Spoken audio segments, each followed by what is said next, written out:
G.K. Chesterton, the apostle of wonder, gratitude, and friendship.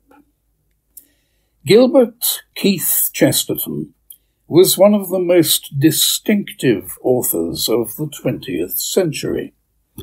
The unique style of his writings made him popular among various social and political groups.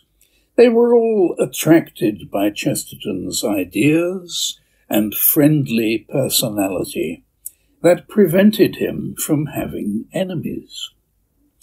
Although Chesterton always tried to give an impression of a jolly fellow who paid more attention to beer and friends than to his desk, he wrote more than 4,000 journal articles and 80 books, a quantity large enough to sink a small ship.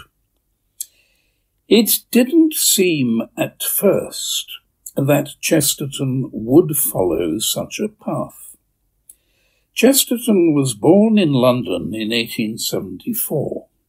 He seemed uninterested in schoolwork, lagging behind his schoolfellows. His talent for drawing led him to enroll in art school, from which he never actually graduated, since in the meantime he unintentionally discovered his great talent, writing. It all started at the age of 26, when Chesterton was asked to write a few art critiques, and eventually ended up with a career that had an impact on the hearts and minds of millions of people. What were the topics of Chesterton's writings? In brief, everything. Chesterton wrote about items he found in his pockets, about running after a hat, about saints and politicians. He wrote epics and essays, novels and poetry. He wrote about the Catholic Church. He wrote about eugenics, feminism, and imperialism. The various topics covered in Chesterton's writings have two common threads that marked him both as an author and as a man: gratitude and wonder. It is almost impossible to read Chesterton's work on any subject without seeing the subject from that moment onward in an entirely new light. This is the outcome of Chesterton's wonder. Reading any of Chesterton's work without feeling better afterward is almost unthinkable. This is the outcome of his gratitude. There is no doubt that gratitude and wonder were the main driving forces behind Chesterton's rich literary life and his worldview, thanks to which he wrestled with all contemporary ideologues and rebels who wanted to create a new heaven and earth, while denying the old heaven and earth to which Chesterton was deeply devoted. If we were to ask what the main characteristic of his unique style is, the answer would be the paradox. Chesterton claimed that his paradoxes were not used merely for stylistic effect, but were necessary to describe a reality that was paradoxical in nature. The madman is not the man who has lost his reason. The madman is the man who has lost everything except his reason. The most extraordinary thing in the world is an ordinary man and an ordinary woman and their ordinary children. 10,000 women marched through the streets, shouting, "We will not be dictated to," and went off and became stenographers. We should thank God for beer and Burgundy by not drinking too much of them. We are learning to do a great many clever things. The next great task will be to learn not to do them. Chesterton always managed to remain friends with his intellectual opponents, although he was the fiercest opponent of contemporary ideologies, such as nihilism, scientism, communism, and materialism. Jokes passed between Chesterton and George Bernard Shaw are often told. Chesterton once joked about Shaw's slender figure. "I see there has been a famine in the land." Shaw replied, pointing to Chesterton, "And I see the cause of it." On another occasion, Shaw told Chesterton, "If I were as fat as you, I would hang myself." Chesterton replied, "If I were to hang myself, I would use you for the rope."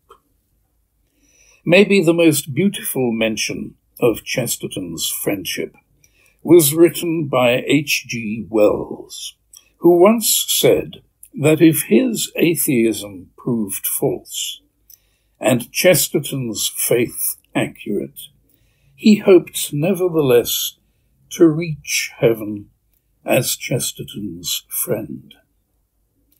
Finally, to the topic Chesterton wrote most on, Christian faith, and which was undoubtedly the central aspect of his life. He officially became Catholic in 1922. Some of his closest friends said he went too far, but it was a simple step for Chesterton. The difficulty explaining why I am Catholic is that there are 10,000 reasons, all amounting to one reason, that Catholicism is true. Chesterton was attracted by Catholicism long before he became Catholic, and a key piece of evidence for this claim is one of his literary characters that made him known to the wider audience, Father Brown. Father Brown is a Catholic priest who discovers culprits not thanks to material clues, but with the help of his experience as a spiritual confessor. This knowledge helps him understand how criminals think and how they came to be seduced by sin. Father Brown would later become an inspiration for many other detective characters, such as Hercule Poirot and Inspector Columbo, whose authors freely admitted Chesterton's influence. Chesterton's impact didn't decrease after his death. He directly influenced C.S. Lewis's conversion and writings, as well as J.R.R. Tolkien's works. From Solzhenitsyn and Berdyaev in the East to Fulton Sheen and Graham Greene in the West, no intellectual of Christian persuasion did not refer to Chesterton and his influence. Chesterton's reach goes beyond Christian authors, too. One of the most famous contemporary admirers of Chesterton is the Slovenian philosopher and atheist Slavoj Žižek, who recommended to Jordan Peterson to read Chesterton during their debate. Despite Chesterton's lasting importance and impact, admirers of this English giant are convinced that his time is only coming. Many are convinced that the 21st century will discover Chesterton only after it had become disillusioned by contemporary ideologies and the rapid progress of technology, which threatens dehumanization. Chesterton once warned that if we can't teach a young man to enjoy mere existence, we also won't be able to teach him anything else. He also said that thanks are the highest form of thought, and that gratitude is happiness doubled by wonder.